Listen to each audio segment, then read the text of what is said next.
security industry is a huge business, and it's a business we're very passionate about. We're lucky enough to have several clients within the sector. Unfortunately, through our experience and everything we've learned about this industry, it does have one fairly substantial challenge. In general, I wouldn't say everyone, but in general, a lot of the organisations we come across in the security sector are rather archaic in their attitude to marketing and their ability to sell themselves. In some cases, they're living in the dark ages. They just don't have a clue. There are some organisations out there doing an amazing job, particularly around some of the digital security and electronic security sectors. But taken as a whole, the security sector really needs to up its game if it's going to compete on the world stage in terms of how it communicates and how it effectively gets its messages out there to people looking to buy the security industry's services, whatever they may be. Whether it's manned guarding, whether it's CCTV, whether it's gate automation, key holding, digital and viral security. Everybody needs to work just that little bit harder and look for more creative ways to demonstrate why the industry is so great, why the industry is really going to great lengths to improve itself and really demonstrate the professionalism of everybody working across the security sector. If the security sector really wants to up its game in terms of marketing, it needs to look at a number of the different opportunities available to it. Now, I don't want to, teach anyone to suck eggs here, as it were, but I think there's a few opportunities that a number of firms are missing out on. As I've already said, some organisations are doing an amazing job of their marketing, so perhaps these next couple of moments aren't terribly relevant to them. But other organisations, they're just not looking at the bigger picture and just not thinking how they can use marketing and communications to effectively promote their business.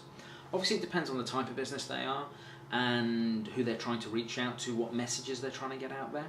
But first of all, security organisations need to identify their messages. They need to sit down, take a good, long, hard look at what they're trying to say about what they do, and really formulate some creative and clever ways of talking about the deliverables they have and the way they can really provide benefits to their clients and customers. Once they've done that, they need to come up with a strategic communications plan and put together some creative and clever ways of communicating those messages. Now, that first of all involves identifying their audience. So maybe if they're an online security provider, just about the whole world is their potential audience. So that's quite a big challenge for them. So it's being creative and it's learning to compete with some potentially massive organisations. But if they're a local security firm, if they're an organisation that perhaps provides alarm systems or key holding services or manned guarding in a regional area, they need to look at who they're trying to reach out to, who their potential customers are. Maybe they should consider advertising on local radio. Maybe it's the local press or posters at a key local place like a bus station or a train station where different individuals are going to spend time walking through, passing, seeing the security company's brand, getting to know that brand and getting a feel for the organisation. There's other tools they should be using. They should be perhaps thinking about social media, fantastically powerful tool, but only if it's targeting the right people and working with the right people who are going to appreciate the messages you're getting out there.